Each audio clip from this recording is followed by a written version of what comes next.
Hello les amis, nouvelle semaine, nouveau podcast. Forcément, on va parler marketing, e-commerce, SEO et on va parler de SEO avec un peu d'originalité cette semaine. Je vais me poser la problématique, mais pourquoi les consultants SEO devraient apprendre à jouer aux échecs? En effet, pourquoi un expert SEO devrait-il apprendre à jouer aux échecs? C'est surprenant, non? Ceci dit, le jeu d'échecs, au-delà d'un simple loisir, il offre des compétences qui peuvent être avantageuses dans le monde du SEO. Pour rappel, le jeu d'échecs, il a été créé il y a très longtemps, il y a plus de 1500 ans. Les origines vont jusqu'en Inde dans les années 600 environ, mais avec ses règles précises, ses mouvements stratégiques. Il est souvent comparé à la planification, à l'exécution d'une stratégie de guerre. Tiens, cette guerre. Guerre pour avoir la meilleure position. Bon, cette comparaison trouve souvent ses racines dans la manière dont le domaine de la guerre, dans le domaine de la stratégie, ainsi que dans le domaine des échecs, aborde la résolution des problèmes complexes, la prise de décision, la tactique. On n'est plus très proche du SEO. Le monde du SEO, tout comme le jeu d'échecs, est un univers de stratèges, mais de stratégie, de planification minutieuse et d'adaptation constante. Et oui, je vous rappelle, Google change très souvent les règles du jeu. On va donc forcément parler développement d'une pensée stratégique. La première étape pour exceller dans les échecs, comme en SEO, c'est de maîtriser les bases. Pour les échecs, ça signifie comprendre les mouvements de chaque pièce, les stratégies d'ouverture, les techniques de fin de partie. En SEO, ça implique une connaissance des principes fondamentaux du référencement, l'optimisation des mots-clés, le balisage, qu'il soit HTML, HN ou autre, la structure du site, des liens, comprendre comment le moteur de recherche agit et bien sûr réagit, et la magie des algorithmes de Google. Je vous rappelle que c'est une vraie ménagerie chez Google. Aux échecs, on apprend à anticiper les coups de l'adversaire, on apprend l'art de l'anticipation, de la prévision des mouvements de notre adversaire. Ce sont des compétences qui sont assez essentielles pour élaborer une stratégie SEO efficace. En effet, en SEO, il faut anticiper les tendances, les changements d'algorithme. En SEO, comme aux échecs, la réussite nécessite souvent une vision à long terme. Il s'agit de comprendre les conséquences futures de nos actions et de nos actions actuelles, présentes. C'est un principe fondamental entre ces deux domaines, finalement. Et puis, on l'a dit, on cherche souvent à résoudre des problèmes complexes.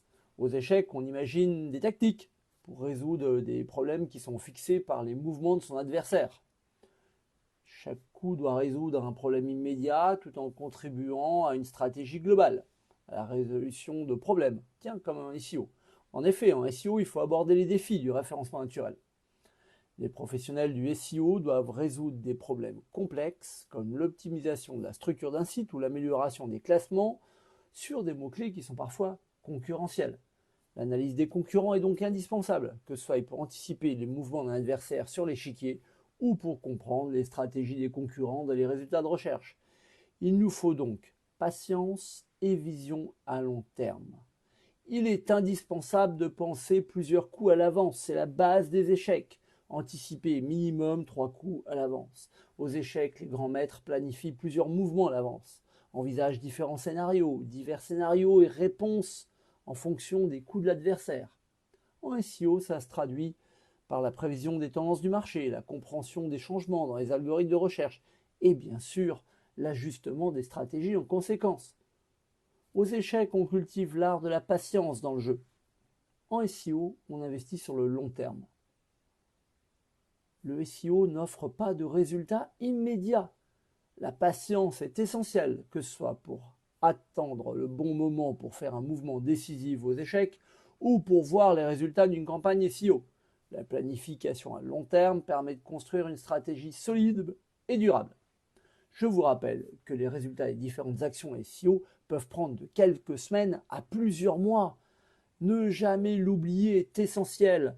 On ne lance pas une action au mois d'octobre pour avoir des résultats fin novembre ou début décembre. Non, si vous vous inquiétez du SEO de Noël ou de la période de Noël au mois de septembre ou au mois d'octobre, c'est dur à dire, mais la guerre est finie. Tiens, la guerre, stratégie de guerre, encore une fois, comme aux échecs, comme en SEO.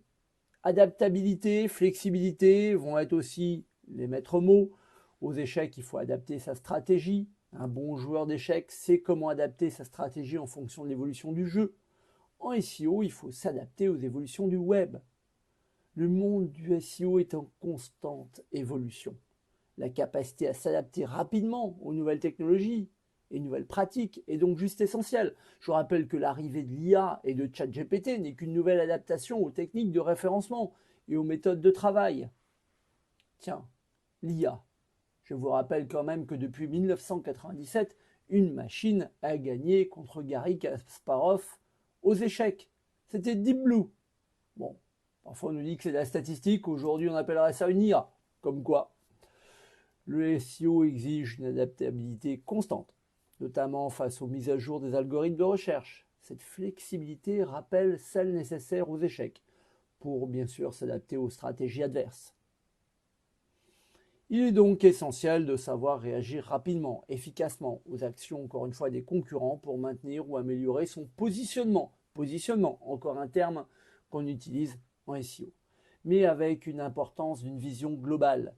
Comprendre l'écosystème numérique, avoir une vision globale qui est similaire à la façon dont un joueur d'échecs doit avoir une vue d'ensemble du plateau de jeu.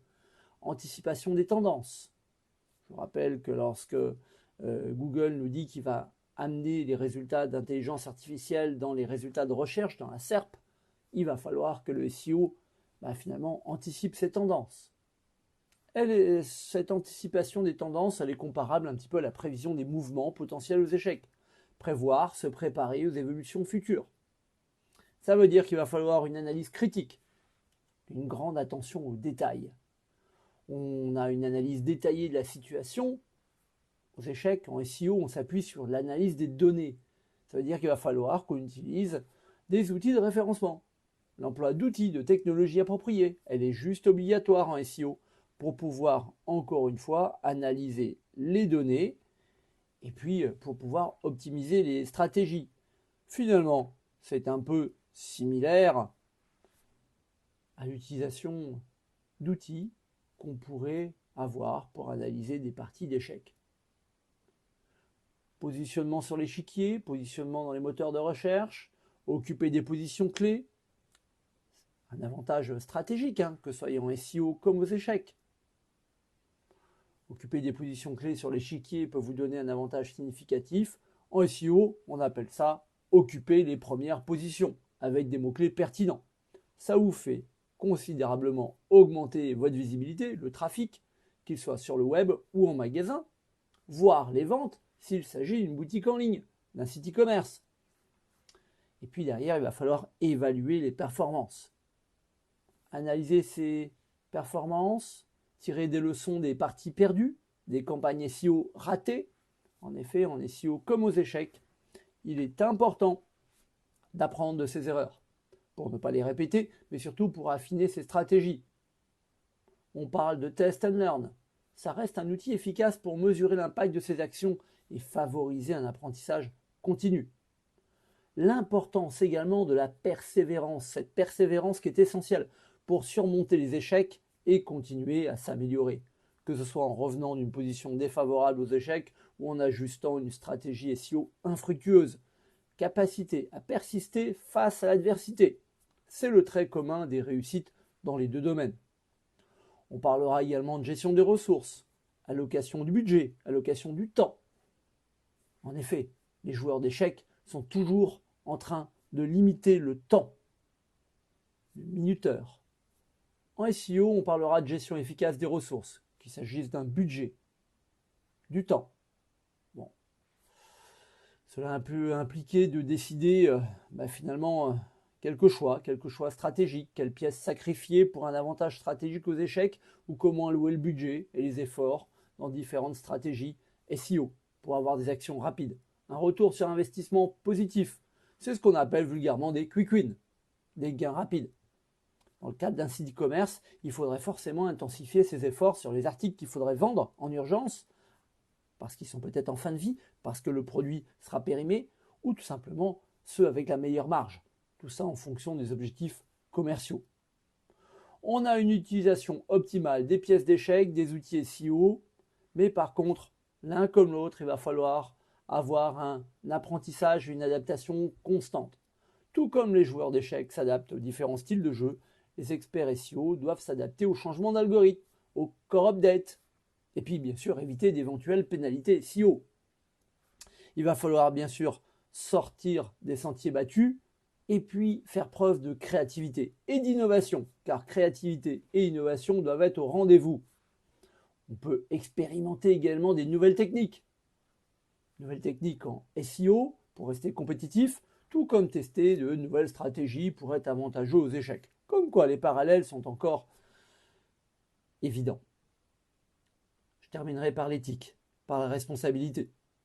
En effet, on pourrait partir du principe qu'en SEO, il est préférable d'utiliser ce qu'on appelle du white hat, des pratiques SEO éthiques, respecter les règles du jeu que nous donne Google, une stratégie durable. Tiens, comme il est important de respecter les règles du jeu aux échecs. Les échecs, finalement, ne sont que la métaphore du SEO. Le jeu d'échecs, encore une fois, offre de nombreuses métaphores qui sont utiles pour comprendre le SEO. Il y a bien sûr quelques différences, des divergentes, qui peuvent être importantes entre les deux. Mais apprendre à jouer aux échecs peut sembler très éloigné du domaine du SEO.